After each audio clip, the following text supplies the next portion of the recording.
I don't understand why I'm so busy, but I'm busy. Right, I'm sure.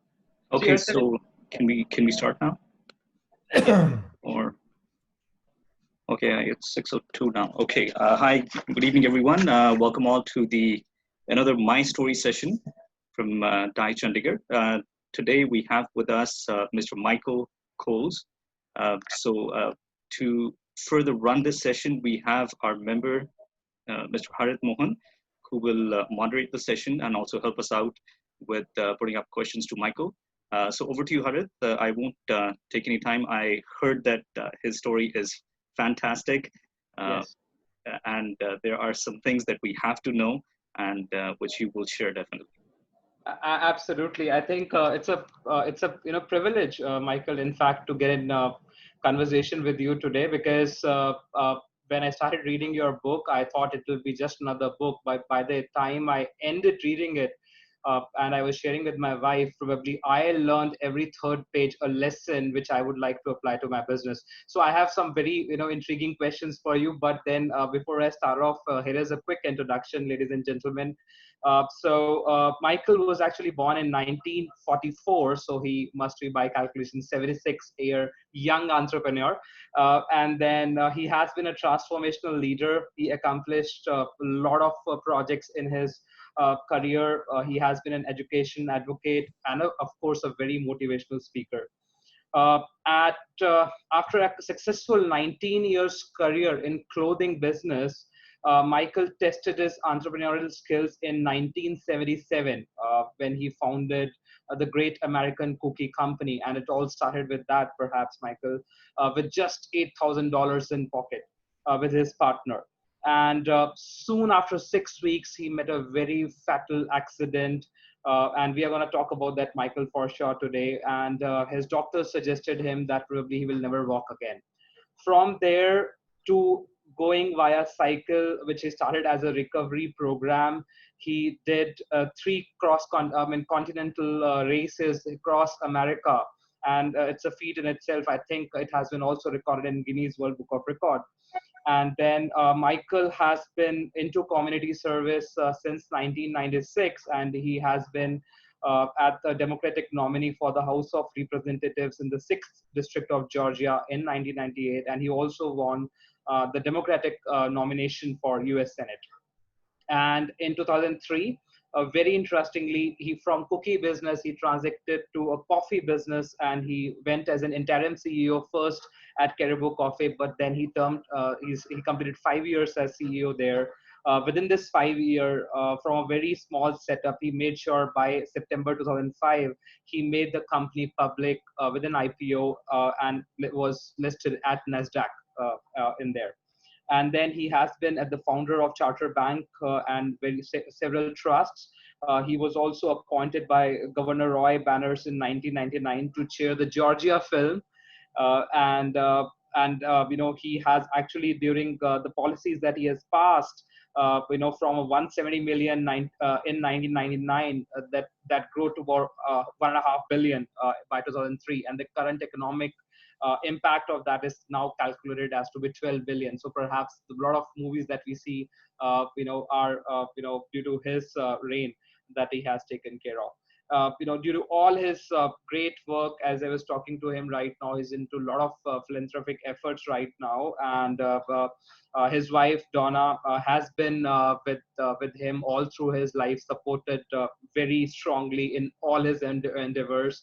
And of course, there are a lot of other things that I could talk about, but then, Michael, I think I should pass the stage to you. Why don't you just introduce about your book to all of us first, and then I can ask some questions, and we can go from there. Thank you. Well, thank you. First of all, I appreciate the introduction, but I get very tired listening to it. Sounds like an awful lot of work, but it's been an exciting journey. I really thought about writing a book for the last 25 years.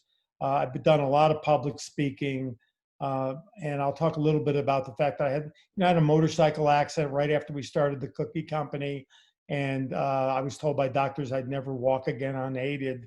I managed at the same time we took that $8,000 investment that we started the company with, and built $100 million business, I not only learned to walk again, but in fact set 3 world records riding across the United States on a bicycle. And part of this, that story seemed to resonate with people. I didn't write this book to boast about my career in any way. I really wrote the book because I had been very fortunate growing up as a poor kid to somehow have the motivation to think bigger than perhaps my life would have dictated. And I felt that my story, in many ways, was not so big that people who were trying to get ahead would not be able to relate to it and believe that they could do something else more. And so, after all the public speaking I had done, people would always come up and say, I'd like to learn more about your story. And so, Catherine Lewis, who had been a friend of mine, a very well known writer here in the United States, agreed to help me write this book. We've been frankly amazed at the kind of reception the book has received. All along, it's a very frustrating experience.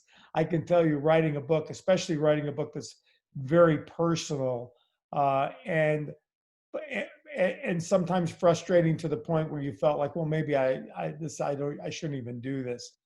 But through the course of writing the book, one of the things my wife encouraged me about was, look, if you write this book and it helps one person get themselves out of a place where they're stuck, it'll be very well worth it.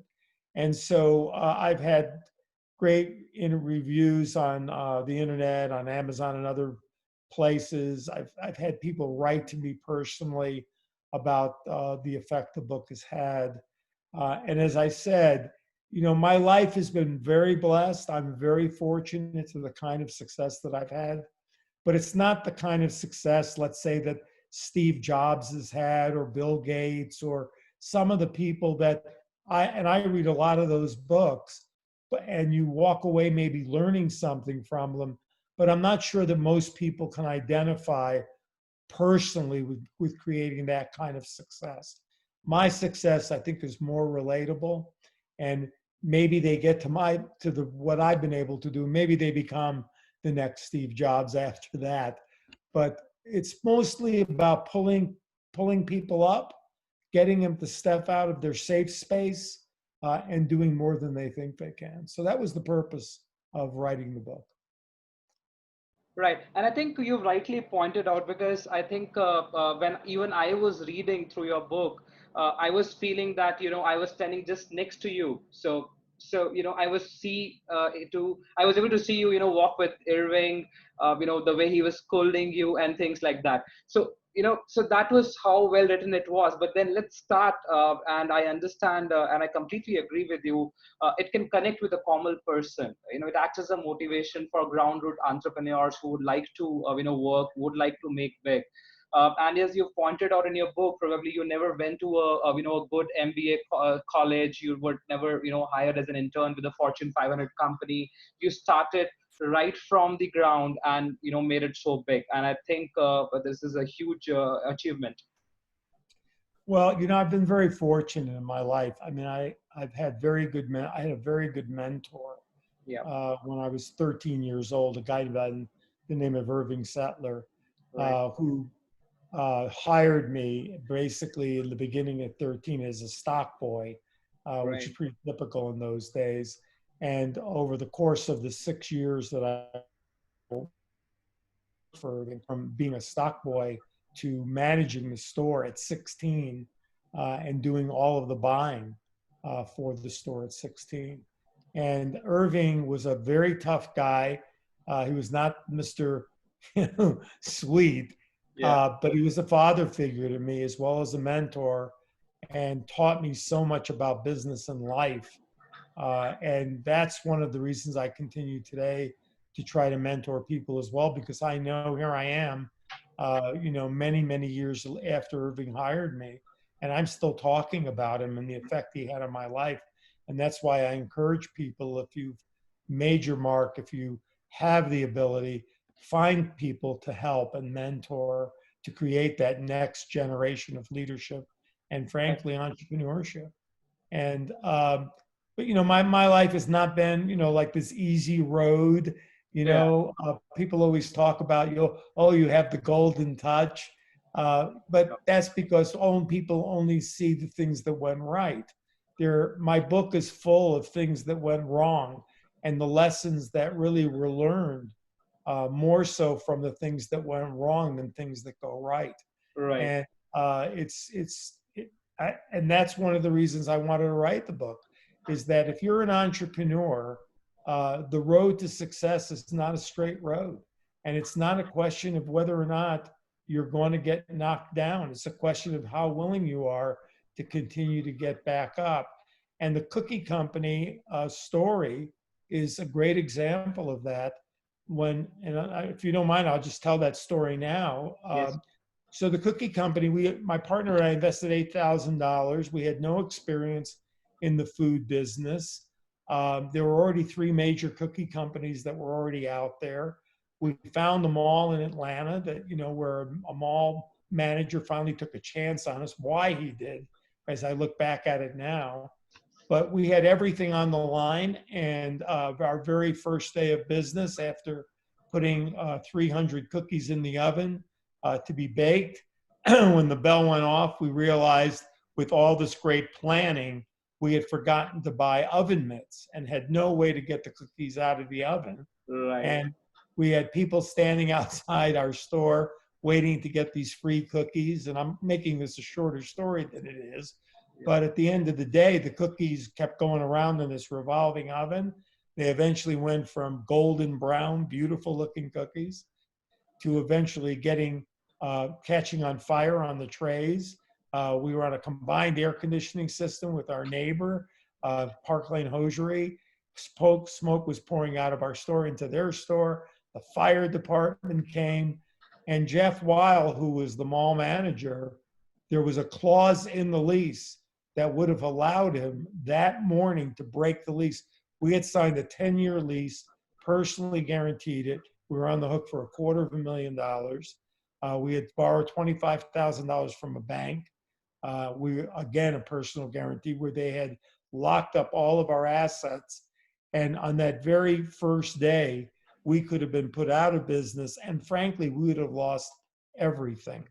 And one of the things I talk about in the book is that's one of the great lessons that I think an entrepreneur, if you're talking about being in business, or all the things that are thrown at you in life, the difference between success and failure is never about what you plan for. It's about how you deal with the unexpected. And frankly, in my career, especially when you sit in the position of being a CEO or a founder of a business, most of your job is not just about being a visionary leader. It's about solving problems, the problems that you don't expect. And if you solve them well, learn from them and move on, you can be successful.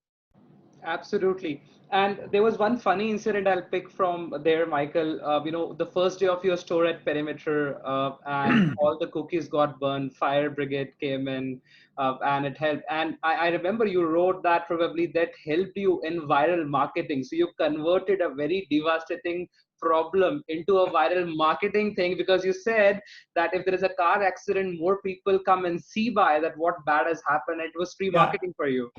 Yeah, so we didn't have any money for marketing or advertising or, station. We had handed out flyers before the store opened and basically said that on the very first day of business from 9 to 12, we'd give away free cookies. And we didn't know if anybody would even, because no one knew what a cookie store was in Atlanta. So we didn't know if anybody would even show up. And the first day there were probably, I don't know, maybe 80 or 100 people that showed up. And then of course we didn't open. But we went back out into the neighborhood again and handed out flyers and around the mall and said 9 to 12, the following day we'd open. Well, that morning when we got there were like 500 or 600 people in the mall. They weren't there for free cookies. They were there to see what these 2 idiots were going to do today. Maybe now they've burned the whole mall down. Right. So it turned out to be a great marketing ploy. I just wish we had done it deliberately. Right. So probably a lot of entrepreneurs that you're listening today do not burn out your shops. Okay, let's take a step back probably. So this is 1977 when you opened up your company, but I think you displayed early childhood traits of a very, being an entrepreneur. Let's step back when you were, 8, 10 years old, and you started that, something that you call as, a leaf and snow removal business. Why don't you just quickly share in maybe a minute that how this trait of being a businessman actually started much before in your, when you were in your tens, basically. Well, what I find interesting is that when I was very young, I had no idea that I had entrepreneurial skills. Uh, I I didn't even obviously know what an entrepreneur even was. I still can't spell it well, but I know that I have that background of thinking differently and thinking outside the box. My dad went bankrupt when I was 10, and so we lost our house and we moved to an apartment, and there was no spending money for me. I mean, at 10 years old, I guess I had an allowance at some point. I don't remember whether I did or not, but I also knew that if I wanted like a game or anything like that, my parents would allow me to buy it if I could earn the money. And so when I first moved to the apartment, I started a business of raking leaves. I got like 12 houses around the neighborhood and I would rake leaves. I don't remember what I got paid. It was obviously a very small amount of money, but I was able to handle the business by myself. Well, I figured that this was in Buffalo, New York, where we get a lot of snow. And so I figured in the wintertime, I would convert those accounts to snow removal accounts, just, driveway and sidewalk. And so I told those 12 accounts that I would take on the snow removal. Well, the first snowstorm came, and this was like forgetting oven mitts, because what you don't realize when you're in the leaf raking business, you got time to rake the leaves. I mean, you can go and if there's 12 houses, you can take a week and go to the houses and rake the leaves and get them done. One, snow removal it takes a lot more time because the snow is very heavy. And the difference is that when it snows, people expect those driveways to be done the same day. And so I had no idea how I could ever do that. I didn't want to lose the business. And so one of my friends literally came to my house one day and said that he had been removing snow from this one house for a couple of years. And he said that I had now had the job and he wanted to know if I would give it back to him. And I told him no. I said, but I'll tell you why. If you want to get a few of our other friends to remove the snow, I said, I'll take, I think we got 50 cents to do it. And I said, I'll take a dime out of it. And they agreed to do it. So I had these young guys working for me. And within a couple of years, we wound up moving to Florida. I've always said that if I had wound up staying in that business, I probably would today still be living in Buffalo. I'd have this giant snow removal business. I'd probably be doing the highways. And so that was really my first venture into being an entrepreneur. And actually, in some ways, understanding franchising and supporting your team and encouraging them. So that was my first real entrepreneurial venture. Right. And let's fast forward from there then. So this was probably when you were, about 10. At 13 year of age, you started your first work with Irving at Darwin's. And he hired you because one of your friend was fired that day and you were right there at the window. And he said, boy, come on, let's work for me. And then you converted that. I mean, in your entire book, I think you've considered him as such a huge impact on your life. Why don't you share that with us? Well, first of all, let me go back just a little bit. My dad, like as I said, went bankrupt when I was 10, but we moved to a fairly nice apartment. I had grown up living in an apartment. We were in the house from the time I was 6 to 10, so 4 years. And the apartment we moved to was really very nice. My dad, who had gone bankrupt, he always thought that he would recover. And so we moved to this apartment. We had all of our stuff, so it didn't feel that different. But my dad, who thought he would recover, continued to overspend. And by the time I was almost 13, he had put himself so much back into debt again. His wages were being garnished. He was barely bringing home a paycheck. And literally in the middle of the night, we moved to Florida, which, you may or may not know is a debtor state where you can't garnish somebody's wages. And so my dad thought we'd move to Miami and he would get an opportunity once again to start over. But as I said, we were living in a pretty nice apartment. It was a 4-bedroom apartment, 3-bedroom apartment. I shared a bedroom with my brother. My parents had their own room. My sister had her own room. But when we got to Miami, I woke up in the morning in a very, very tiny little apartment, 1 bedroom. My parents were sleeping on a porch. I was sharing a room now with my sister. It was a big reality check. I began to really understand what bankruptcy really meant. And I woke up that morning, I remember as clearly as I'm sitting here today, thinking to myself, I could believe that my dad would recover and that this was just a temporary circumstance, or I could figure out a way to try to help my family. And so I took the latter, which was to try to figure out a way to help them. And I decided to get a job. And so I got a job working as a beach boy in hot sun early in the morning before school. And then I'd go back after school and clean up around the pool, around the hotel. It was a hard job, not very well paid. And then on weekends, I would work with a carpenter, electrician, and plumber, a handyman kind of guy, and work for him. Anyway, make a long story short, whenever I could accumulate a little bit of money, I would go to this store called Dorwin's and I would buy clothes for myself. And by the way, I was giving most of the money to my family. And then Irving, who I'd gotten to know over those few months, he and I had become friends, even though I wasn't buying much. I would go there and hang out because I really was fascinated by the fashion business. And so one day, as you said, I walked in, he was in this heated discussion. Well, it wasn't a discussion. It was a yelling match with this friend of mine, Steve. And Irving looked at me, he knew my name. He just looked over at me and he said, "Kid, do you want a job?" And in a split second in my mind, here's what I thought. I'm dealing with the hot sun. It's miserable. Here I can work in an air-conditioned store and get a 50% discount on my clothes. And without any hesitation, without thinking about my friend Steve, I said, "Yes, I'll take the job." And he looked at him and said, "You're fired, you're hired."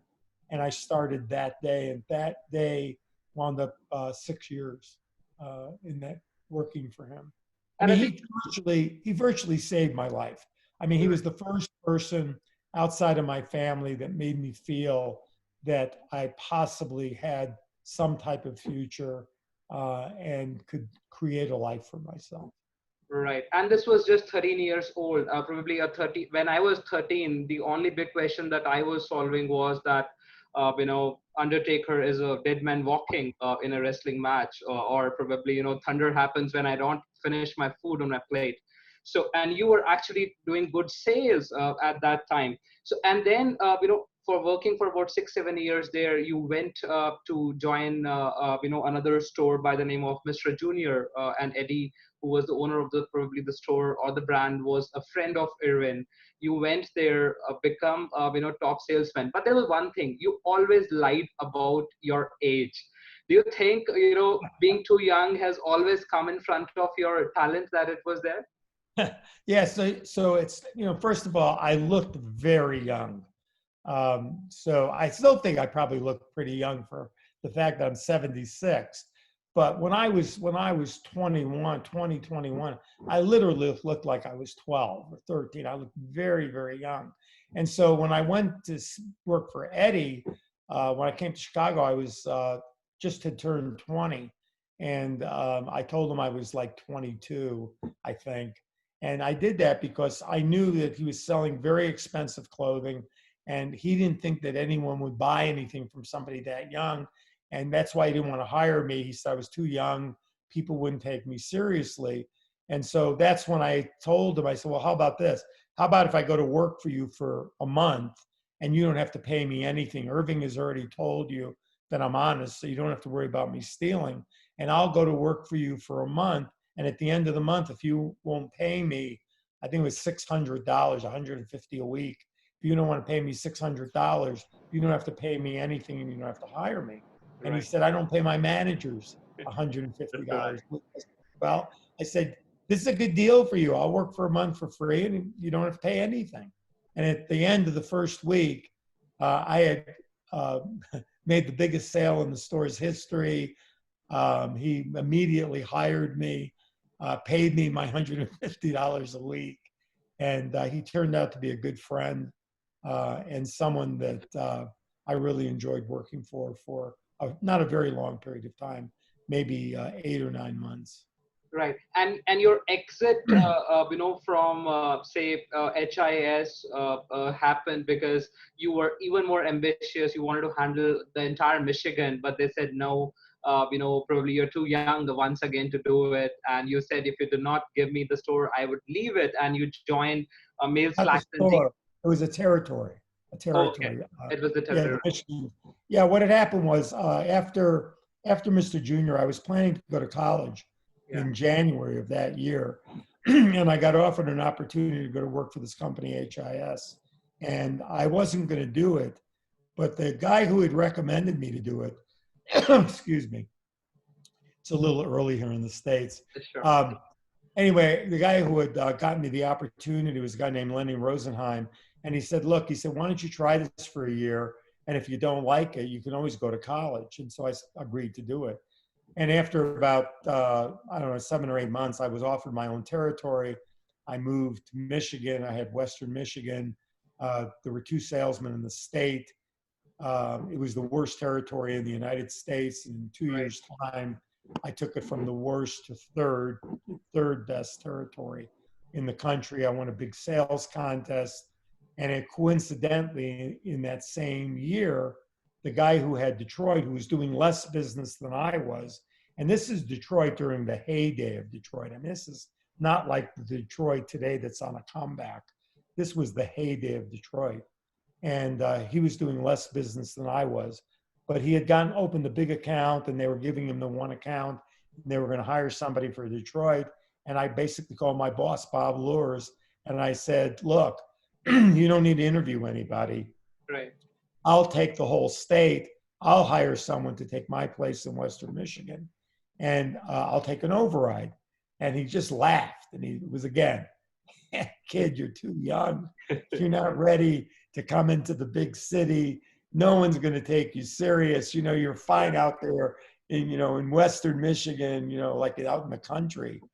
And I just basically said, if you don't give me the territory, the whole territory, I'm telling you now, I'm going to leave in January. Yeah. And he just laughed because I was now making some money. I had turned the territory around, and he just didn't believe me. And so I wound up taking a job with a company called Mail, out of Mail Slacks and Jeans, out of Atlanta. Right. And in January, Bob called me up. I called Bob up and I said, what do you want me to do with this new sample line? And he said, well, I want you to go out and start selling it. I said, Right. I don't work for you anymore. I told you I was leaving in January. And he said, don't go anywhere. He flew on a plane. Make a long story short, I left. I moved to Detroit. And it was a very successful move. I became the #1 salesman in the company very quickly. I wound up having to hire 2 other salesmen to work for me. And I opened every major account in Detroit. And every time one of those accounts would run a full-page ad of my products, I would send a copy of that to Bob Lures and said, yeah, you were right. No one would ever let me sell them anything. And he and I, by the way, became very good friends. We stayed very close until the day he died. And I was at his funeral, and he was a wonderful man and wound up becoming president of the company. And just as an aside, he was once interviewed from a clothing magazine, and he had risen to the top pretty successfully in a very short period of time. And they asked him, what made you get to the top? And he answered it. And they said, well, if you've made any mistakes, what would you say is the biggest mistake you ever made? And this is in the magazine. He said, I didn't give Michael Cole's Detroit. Exactly. Exactly. And it turned out to be a decision because you, I think, made $1 million in sales for male slacks and jeans.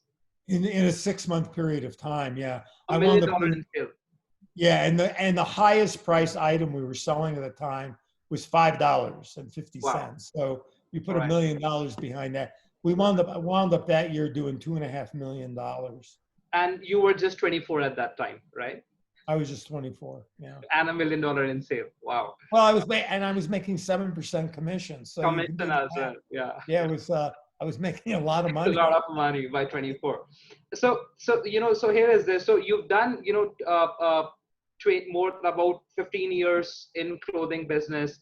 You then started your own company in 1972 when you were 28 by the name of Pantomime. Do you think you were not able to probably translate that success for your own company? No, it was a lot of things. One was I fundamentally forgot a lot of the things that Irving had taught me. Right. Which one was you don't have to be in a well, yeah. I think the one. Let me start by saying this. I think as a young entrepreneur, uh, and I think many entrepreneurs go through this. I think we believe we have to be the smartest guy in the room, and we have to have the answer to everything.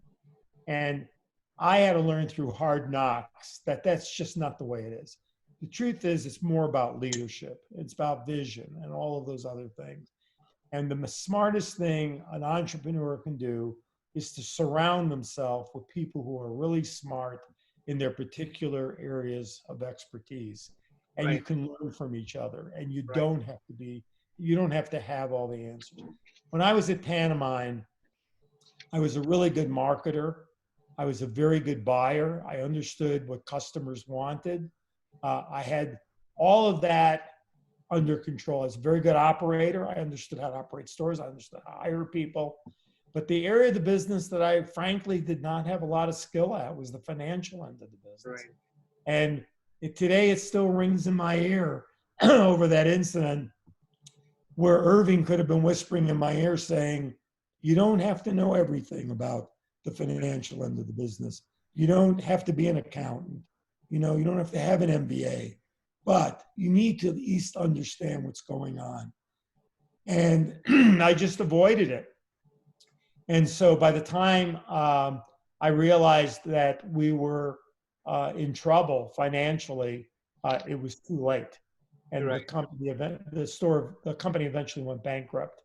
And I knew at that moment that I went back to the fundamentals. I knew I would make mistakes if I ever went back into business again, but I Right. would never make the same mistakes. Again. And so that was a very valuable lesson. When I started the cookie company, I can just tell you this, I ran the financial end of the business for probably the first year and a half before we could start bringing other people in. I was the guy that was trying to figure out every week how many checks I could send out and how to juggle the books to be able to have enough cash flow to pay the most important vendors. Because we just frankly, we weren't doing a huge business at the time. And the second store we opened actually was bleeding us for money.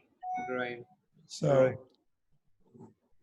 Right. So then, there is one reason now I realized, every alphabet or every word that is there on your background of the book, Time to Get Tough, Cookies, Coffee, and Crash. So we have talked about, everything that is there on the title of your book, and it's a very, cleverly written title. I realized it at the end of the story. But then why clothing is not there as another C in the book? Because you spend about good 20 years in clothing industry, and then you transacted into cookies, you pivoted altogether. How you decided to go to cookies? well, I guess I was 33 and I had 3 young kids. Right. I guess the reason clothing is not, I hadn't even actually ever thought about that clothing is not part of that.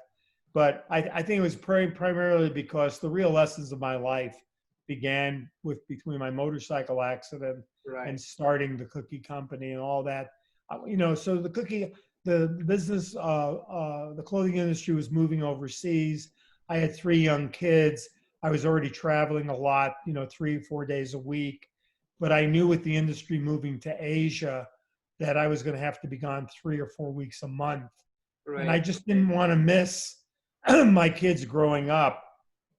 And so I decided that I was going to find something else to do, even if it was in the clothing business, Right. perhaps a position where I wouldn't have to travel as much. Right. And anyway, this was kind of like serendipitous. I went to a clothing show in California. I saw a cookie store out there. I saw like 100 people standing in line to buy cookies. I had a pretty good cookie recipe from my mother. I came back from that clothing show. My clothing company was the Great American Clothing Company. I told my wife, Donna, that I was going to sell my interest in the company Right. to my partners, and that while I was figuring out what we were going to do for the rest of our lives, I would open up a cookie store, one cookie store, and have some income out of it. And we opened that store. It opened up with great success. But 6 weeks after we started the company, I wound up in this severe motorcycle accident. And I wound up being on a walker because I couldn't walk. And so my life just changed overnight. Instead of thinking about what my next career would be, it was how do I build this business and basically hold my family together. And so I gave up the idea of any other career. I started focusing on the cookie business. I had an incident, as I talked about. I had these bicycle races across the country, but that incident was stirred by my daughter, who was 3. We were walking up our very steep driveway to get the mail, and she challenged me to race her to the mailbox. And when I was on 2 canes at the time, this was 9 months after my accident, and I realized I couldn't run. The pain was excruciating. It was the first time since my accident that I realized that I was disabled. And as before I could make an excuse to her, she just looked at me and said, well, Daddy, I'm too tired to run today. And it was devastating. But as I said, it was the first time since my accident that I realized that I was disabled, but not so much disabled in my legs, disabled in my mind. It was the very first time in my life that someone I had told me what my limits were. Because as a poor kid growing up, everyone always told me what my limits were, and it always gave me an incentive to prove them wrong. But this time, I was living in a safety zone that doctors had given me, and I can tell you, at 33, learning how to walk again really hurts. So I began this self-styled rehabilitation program, trying to get flexibility back into my legs, starting with a stationary bike, then a regular bike, started riding longer and longer distances on my bicycle, and eventually, as I said earlier, I set 3 world records riding across the United States on a bicycle. The title of Time to Get Tough came from, I set a record in 1982 riding across the country from Savannah, Georgia to San Diego, California. It's about 2,800 miles. I rode across in about 15 days. And then in 1983, I wanted to break my record and get across the country in 10 days or less. And I was on a sub 9-day record. I would have crossed the country in about 8.5 days. I got blown off my bike by a dust devil, which is like a dwarf tornado. I broke my collarbone and the ride was over. Make a long story short, went back to Atlanta, started to train to do it again in 1984. I went to see my orthopedist. I said, when can I start training again? And he said, well, if you want to start training on a bicycle trainer where you won't put any pressure on your shoulder, you could start today. And so here, I'm a guy that would sit on a training bike before these rides. I'd sit there for 4 or 5 hours riding. And now I was just going to try to make it for an hour. I had to get a stool to get myself up on the bike. I started riding, and even the slightest touch of the handlebar was excruciating. And so I kept saying to myself all through this 1 hour that I had to get through, you got to get tough. You got to get tough. It's time to get tough. It's time to get tough. And I just kept saying it over and over. And when I got through the hour, I got off the bike. This is before the days of personal computers. I hired a graphic artist to make up these little 2x2-inch square signs that said TTGT, time to get tough. And I put them everywhere. I put them on my bike, the refrigerator, all around my office. I gave it to my crew. And so in 1984, when I came back to break my record, when I got to the exact point where I had crashed, which was only less than 500 miles from San Diego, my crew had painted on the highway TTGT, and there were people standing on the overpass with a banner that said TTGT, time to get tough. And there's no doubt all of that helped me get through and break my record by over 4 days in 1984. Right. So, as So you time to get tough has really it became a mantra for me.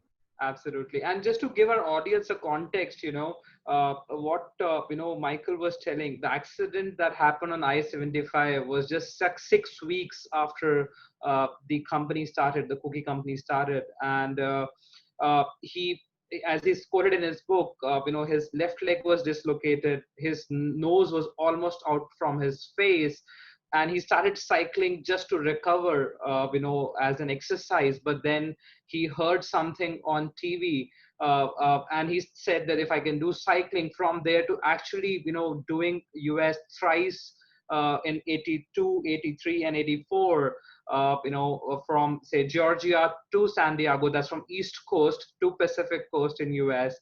And as you said, I think it's about 2,500 miles. So from well, it was 2,800 Savannah, San Diego, and then I did LA to New York, which was 3,000 miles. Wow. And I was, in India, that would basically mean, and I was putting some examples here. So Chandigarh to the south point of India is Kanyakumari, is roughly about, 2,500, is about 3,000 kilometers. Okay. And what, Michael did was about 4,000 kilometers. So it's like from tip of northern part of India to tip in the southern part of India, and you still have 500 more kilometers that you did cycle in about if I recall, about 11 days or so. 11 days. 11 days, 8 hours, 15 minutes. Wow. And who's counting? And counting. And yes, and I think on the last day, so as you said, in your second attempt, of course, the dust storm came in, but third attempt was no easy. There was tornadoes on the way, and you were hit by head facing winds. Still you made it despite so much pain. Yeah, there's the one of the stories in the book, which I call the last 5 miles. When I got to San Diego, because the winds had gotten so bad, headwinds were so bad, we didn't know. I had a police escort basically through every major city in the United States. We got to San Diego. We didn't know when or if, frankly, I was ever going to get there. And so when we got there at rush hour, and we had no police escort, my crew, very smart, arranged for a friend of mine, Dave Johnson, to take me the last 5 miles to the courthouse in San Diego. And it was, everybody left. My support crew left. We had a media van. They all left. We had a documentary crew van. They left. So it was just Dave and I and a few water bottles to go the last 5 miles. Anyway, we got to the first red light about maybe not even a quarter of a mile from where everybody left us off. And it was the very first time on the entire race across the country where I had to stop and it was not within my control. And so when I put my leg down, I felt my right leg starting to cramp. And I remember thinking to myself, this is not good. And by the time we got to the next red light, both my legs started cramping up to the point where I thought if I tried to get back up on the bike, I would fall over and really get hurt. And I looked over at my friend Dave and I said, I got nothing left. I can't make it. And he looked at me like I was speaking a foreign language. And my body was just breaking down from the effects of all the wind. And so I decided, well, like in a lot of things you have to do, even in my rehab, and starting a business, it's great to have big, lofty goals. Like when you ride across the country, it's to go from one end to the other. But you have to have intermediate goals, and the same thing with business or life. Exactly. And so I said, well, maybe I can ride to the next light, and then maybe the next telephone pole, or maybe the next street light. And the bottom line was I finally made that right turn onto Broadway to get to the courthouse. And I got across the country, broke my record by over 4 days. but it was one of the most valuable lessons. And there's a lot more detail in the book about how I completely forgotten about this. It had gone out of my brain until I started writing the book. And I didn't realize that those last 5 miles had guided me in my entrepreneurial journey from 1984 to present, which was learning that it doesn't matter how many miles you train. It doesn't matter if you're working on a project, how many weeks, months, years you put into something. The only thing that matters is that you finish the last 5 miles, no matter how difficult it is. Because if you don't finish the last 5 miles, and obviously I mean that metaphorically, whatever that project may be, a lot of projects we take on, they're not going the way we expected. We even know they're not going to even have the kind of result that we thought that they might have. But you got to finish them, learn from them, and move on.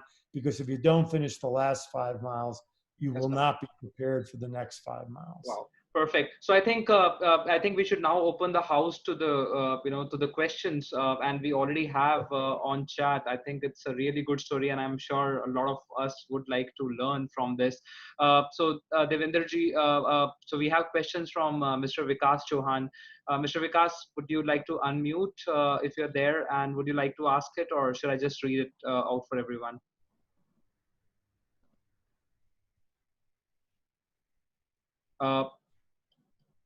Okay, so yeah, I think I can probably read it then. So he says in the chat that there are points to create a successful food franchisee business, how to create a real cookie cutter approach, and he has a second question. So his question is how to create a real cookie cutter approach, and the second question is, had you planned to sell off your cookie business from the beginning? Do you want to sell it from the beginning, and what to keep in mind while creating a food or retail focused business with phenomenal strategic growth and an option of exit? So that says two questions. Okay, so the first question is, I like the pun of cookie cutter approach for the cookie business. As I said, when I first started in the cookie business, I was not expecting it to become my main business. I thought I would be doing something else, but my approach, and again, going back to something that I had learned from Irving Settler early on, which was if you're going to have a multi-unit operation, the most important thing you can do is, for us, was to create the best cookie store that we could possibly create a great customer experience, give a great product, show appreciation to the customers so that they would come back. And if you want to call that cookie cutter, we can say, yes, customer satisfaction was the absolute mantra that guided us to run that business. I learned, again, in other experiences that maybe when I first started the business, I thought that I would sell it after 5 or 7 years and I would be off, doing something else.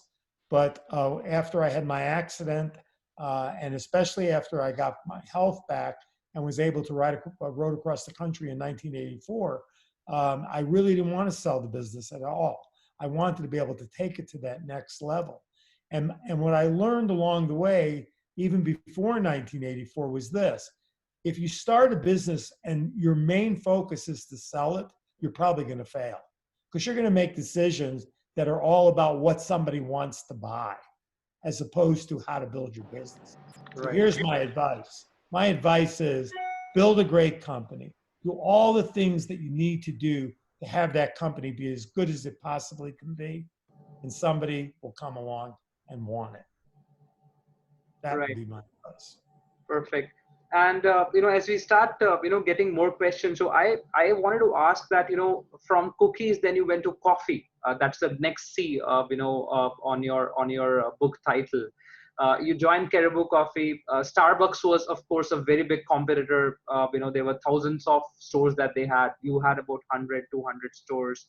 How you from there put that company to an IPO, what you saw in them, and you joined as an interim CEO first for 100 days, and then you went for completing entire 5 years. So how was that journey? So we were 180 stores, I think, when I got to Caribou. When I left, we were, I guess, close to 600. But at 180 stores, Starbucks had 7,000 stores at that point. yeah, just a few more than us. And one of the things I had to constantly fight with my team is that I would get them to buy into the vision of what we could become. But every once in a while in a meeting, somebody would still bring up Starbucks, 7,000 stores, public company, great resources. And I finally went up to a whiteboard, which I'm not accustomed to doing. And I drew a line with two squares, which I have in the book. It's the line, a square on the right, a square on the left. Right. And I basically looked out at my team and I said, do you know what that is? And they looked at me had no clue. And I said, the line is a road. The square on the left is Starbucks. The square on the right is Caribou. And our job is to make sure that those people want to make a right turn to come to Caribou. We have to give them an experience that's better than Starbucks. Right. If we can give them that kind of an experience, they will come back to us. And what does that experience include? It includes you can't just take these people as if they're robots coming in to buy coffee.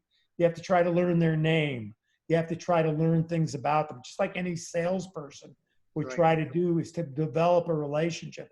When you develop a relationship with one of your customers, the relationship becomes as big as the service you're providing or the product you're providing. And so you can keep that customer, but you can't just do it one time. You got to do it consistently.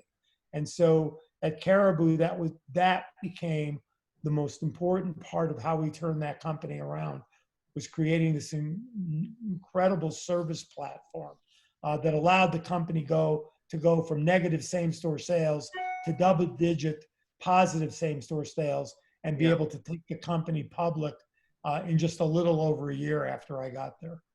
Got an idea. And there are two more questions, and I clubbed them together. One from Mr. Nikhil Garg and other from Manmeet Singh. Both basically looks at the young entrepreneurs approach. So Nikhil says, I'm a 20-year-old person. He's working for 2 startup models. Can you give him some detailed, piece of advices that you think at 20 years, he could use? And the second question is, what are the main factors that you think, help you make first big sales as a kid in the store? So that's the 2 questions from you. Well, here's one of the things that I would say about technology. I think a lot of people think that technology replaces a personal relationship with customers. And the fact of the matter is that technology today, used properly, nobody does it well. I know there's other places over in India, but in the States, Amazon has shown that old school approach to customer service was built that company. For instance, in Amazon, when you buy something in Amazon, if you're the first time buyer at Amazon, within a week, they're going to start sending you messages about, well, you bought this, you might think about buying that. They know you, they get to know your personality, they get to know your family, they get to know all kinds of things about you. So I guess one of the first point I'm making is that technology can be used as a very important tool to create a very close customer relationship. And so, but the bottom line is going all the way back to when people were buying things with rocks, back in the very primitive days. Customer relationship has always dictated the way people interact with each other. Right. And if whatever business you're building, you've just got to make sure that you have that connection to that customer, that relationship. That relationship will go a long way when you forget potholders or you forget oven mitts, when things go wrong and you've got to face the unexpected and the customer is bearing the brunt of that unexpected. That's the way you hold that customer, by offering them and having a relationship with them that goes beyond one transaction. Exactly. So I think it's an advice for all the startups that they should leverage the technology to build that customer relation. Now we have another very interesting question from Govind, and the question is that you're a very great salesman, and of course you have done a lot in nurturing your team as well to match up to that standards. So what was your approach as for your team to achieve all the sales that you have done? Well, I think I have a story in my book about mission statements. Yeah. And, I had a friend of mine that had a big company, and he had literally had his mission statement posted all over his building. And I was standing waiting for an elevator one day, and I asked the cleaning person who worked for him, who was pushing a cleaning cart, and I said, "Do you know what the mission statement of the company is?" No clue. Then I got upstairs to the reception area, and I asked the receptionist the same question, and they kind of threw out some ideas. And when I walked in, I basically realized that if you have a mission statement and nobody really knows what it is or believes in it, you don't have anything. And leadership is about uh, is about having a team that's following in the vision that you're putting out there. And so I always was inclusive in, even though it was my vision, I was always inclusive in shaping how you get to that vision. Right. And again, that's about not being afraid to having very smart people around you. Right. And so once you engage your team and they feel that they're a part of where the company is going, because I will tell you this, the single most important thing that companies neglect, and I would say it's the most important thing, it's the least expensive thing, is communication, is the Right. ability to get the people on your team to all understand why this is important, not just for the company, but for them as well. And so I think that's the way you build a team. That's the way you build big sales. That's the way you go forward in your business, is to make sure that everybody is bought in. Cookie Company was, have fun, share the fun of cookies. At Caribou Coffee, we changed the mission statement to Caribou Coffee, an Right. experience that makes the day better. And so just think of it in terms of pulling your team along with you. The greatest example I can give is look up in the sky and watch a bunch of birds in flight, and they're in that V formation. Yes, there's one bird up in the front, but everybody is in alignment to take you to that destination. Right. Okay, so we have one last question. I think there is a raise of hand. Mr. Rajneesh, would you like to ask something? Go ahead. You can unmute and ask your question, please, very quickly, because we are just closing the session after it. Mr. Rajneesh? Yeah, go ahead, please. Yes, Harit. Yeah. So, Michael, my question is here, it's a long journey for you. And now, like, if you suppose, like, if you are at 20 years and 30 years old, so what kind of advice you want to give that point? Like, what kind of mistakes you did, and that you want to know that you don't want to do it again. So, like, this point in time, what do you think, like, what actually, you have taken at 30 years old, and then you are going to be more successful, whatever? I'm really sorry. We had a little trouble with the audio on my end. Would you mind repeating? Not Hiram. Maybe you could tell me what the question was. It was breaking up a little on my end. Hello, Michael. Now I'm audible to you. Yes, it's okay, but your voice is little shaky. Maybe you can put it in chat, and I'll convey it to Michael myself. In the meantime, can you quickly just type it out? But I think, as I heard, it was basically it was about mistakes. Did you do some mistakes that probably you would like to share with him that you should not do? In the meantime, he pings his exact question.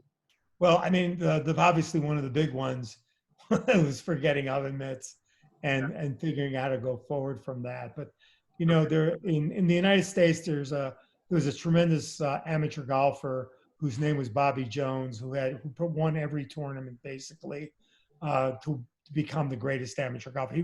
He lost many, and his line was, I never learned anything from a golf tournament I won. And I think the thing that I would throw out to you is this. Yeah, I could elaborate on many mistakes I made at Panama. I didn't pay enough attention to the financial end of the business. At Caribou Coffee, I underestimated how I would be perceived as the new CEO, which wound up making it a much more difficult time for me to get everybody to come on board and buy into the vision of where the company could go. There are just numerous mistakes. But I would say this, that those mistakes really become the source of great opportunity to learn, to figure out how to not make that same mistake again. The problem with success, everybody always talks about this, success has many fathers. Failure is an orphan. Nobody wants to take responsibility for things that go wrong. I think if people look at the things that did not go right and really dissect it and figure out why, that's how companies become successful, by analyzing what you can do to make your personal life and frankly your business life both better. So right. So okay, so I think that was fantastic, Michael, and I'll sum up the entire session. So in his book, Michael has given three important words that have actually struck me, and he has always converted obstacles into opportunities, tragedies into triumphs, and poverty into philanthropy. So with that strong lessons that you've given to all of us, I would recommend personally, go ahead, we can buy it on Kindle, his book. It's very easy to get. I get it from there. Devenderji would like to add something, and thank you so much, for early morning, session with us. I'm sure you're going to go for fishing after this session, as you said, so we don't want to hold you, but final comments from Devenderji, would you like to add something? And No, I think Harit, you summed it up very well. Michael, the only thing I want to add right now is that you are you're the guy who has seen it, everything, and who has been through the worst of the worst situations and still emerged as a winner. So at the end, I'm going to say that you're probably the only Chuck Norris of business that is there, because you go with so many ups and downs, that's really the part that teaches you. well, can I just have a closing remark? yes, please. Yeah, sure. I would just like to say this. One is there are people that have had much greater success than me. There are people who have had much harder backgrounds growing up than me. There are people who have had much worse accidents than me. And one of the things I think you've got to recognize is just you have to take whatever your lot in life is, you've got to try to find a way to take that and make the very best of it you can. It's like I could beat myself up and say, well, gosh, why was I not as successful as Steve Jobs? Right. Well, I'm very content where my life has taken me. And I think people have to appreciate what they're able to accomplish themselves. But the most important thing is this, is you got to step outside that safety zone and take some risk. Right. Fine. So yeah, great. So I think we have a good teaching. Probably there are requests you can mentor probably when you have some time to some startups in India. We need people like you to help us a lot. We will be honored if you ever have more time for us and you would like to do another session. But thank you so much. Appreciate it. Yeah, And I'd love to sometime come to India and maybe we could all see each other in person. for Definitely, sure. most welcome. We'll be happy